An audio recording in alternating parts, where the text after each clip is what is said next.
Hey there everyone, welcome back to another episode of If I Can Do It, You Can Do It. This month's episode is going to focus on a technique that is very near and dear to my heart, and I'm sure it is for many of you who are technically inclined on the guitar. We're going to talk about sweep picking. Now, before you get excited or perhaps ready to write, you suck or whatever, this is an introduction to sweep picking video. I'm not going to show you anything terribly explosive.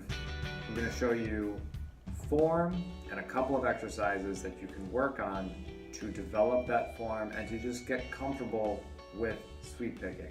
So for those of you who are already proficient at sweeping and just kind of ripping across the fretboard whenever you feel like it, this video might not be for you. However, for those of you who are looking to get an introduction to this technique, you're in the right place.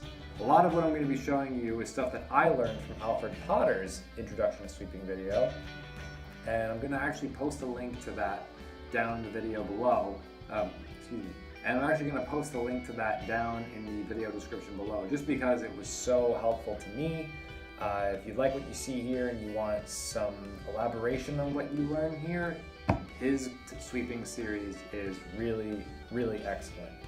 You should also watch mine. Make sure to subscribe to the channel and like the video if you enjoy what you see here, and hit that little bell so you get a notification every time I put something else out.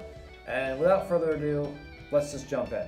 So the first thing we want to be particularly careful about when we're sweep picking is our right hand form. You want to play your first string. You want to play your first string and then rest the pick on top of the string that you're going to play after that. So for example, all the patterns we're learning today are going to be going across the G, B, and E string. So you're going to play your G, rest your pick on the B string, and be prepared to play that B string and then mute the G string you just played, like this. We'll do that again. And what you're doing there is you're using this part of your hand to mute the string that you just played so that there's no awkward ringing out as you progress along the lick. And you want this anytime you're going to go down, or rather go from low to high. Whether you're starting on the low E string or you're starting from the G string, you want this form to be perfected.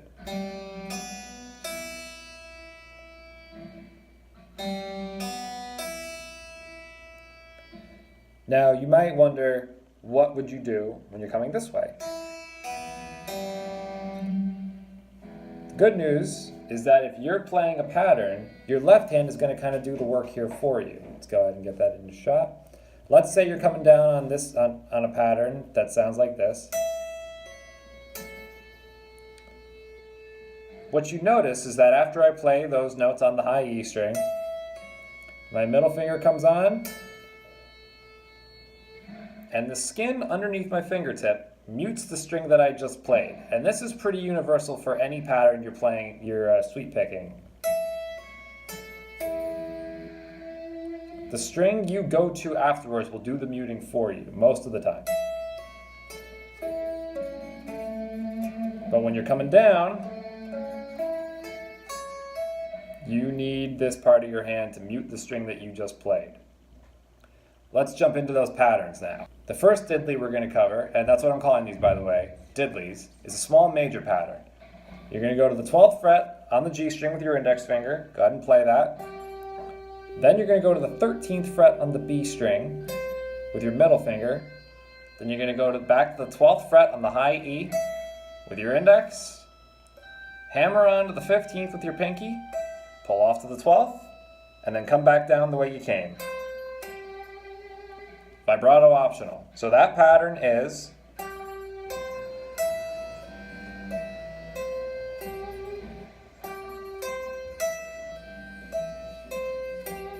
now, as far as this hammer on goes, hammering on with your pinky can be a pain. So feel free to pick that if you like. Just make sure you don't lose track of where you're going.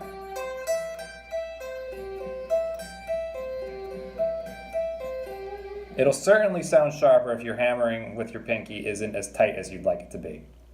Let's move on to the next diddly. This is a little minor diddly.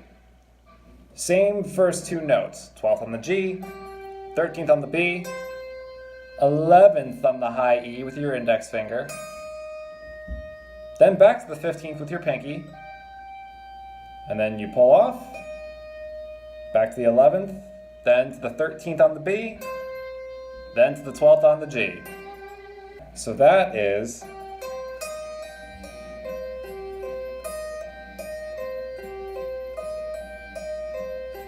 and again, you don't have to hammer on this note. You can pick it.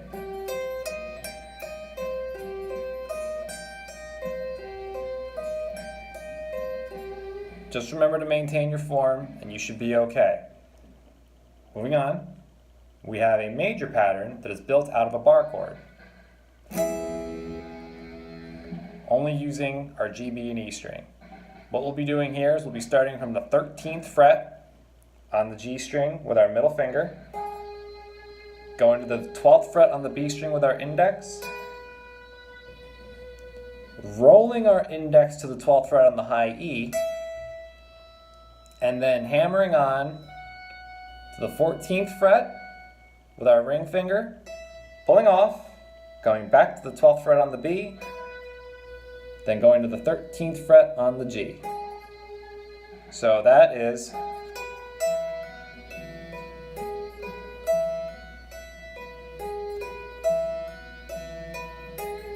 and again, hammering is typically easier with your ring finger, but if you'd rather pick it, you can.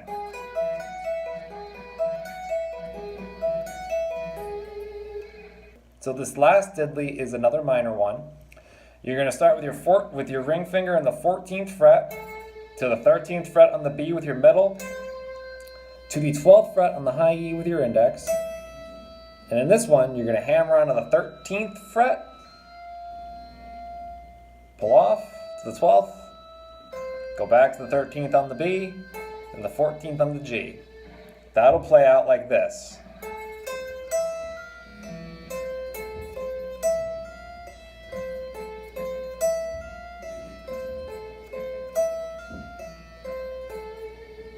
And again,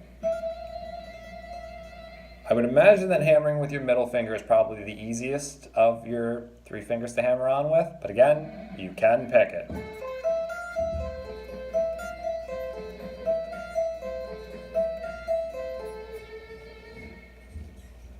See my little pinky there? Super into it. Okay, I hope you found this video as helpful as I intended it to be. Again, not a video where we cover a whole lot of explosive stuff. It's the beginning, it's the fundamental. And the key to this, for those of you who are just starting fresh or perhaps trying to relearn the technique, is patience. Sit with a click, let it run, play your pattern over that click, and just don't get mad when you make a mistake. Analyze what you did wrong. It may just have been a little fluke, it's no big deal, but what you don't want to be a fluke are your successes. So take your time with it, and over the course of a few months, you'll start to see an improvement. I thought I could sweep for years, and when I realized that I had beginner and end syndrome, where you really just hear the first and last note, and a couple of the lucky notes I'd get in between, it took me a while to relearn it, but I'm happy I did it, because I'm a better player than I've ever been, and it was a struggle, but it was worth it. So, whether you're just starting out or whether you're starting over, I hope this video helps you. So I just want to give a huge shout out to everybody who's been subscribing to the channel and watching these videos lately and who leaves really nice comments here and on Facebook and on Reddit. Thank you. It really means the world to me that you're getting a lot out of these tutorials. And I want to thank my patrons who, without your support, I wouldn't be able to reach as wide of an audience as I do. So thank you so much. And yeah, don't forget to subscribe and like if you enjoyed what you saw here. And this month's cover tune is not going to come out on the 22nd because that's Thanksgiving. It'll be coming out on the 29th towards the end of the month. And it is our first ever patron pick. So this was voted in. This was voted for. And I think you're going to like it if you're a little more, I don't know, if you're inclined to play video games. mainly JRPGs that were a huge hit towards the end of the 90s and early 2000s. Given my track record, you can probably already guess what franchise it's from. If you can, let me know in the comments. If you can't, you'll see it in the comments, and you'll probably know what's coming. All right, see you in 2 weeks. Bye, everybody.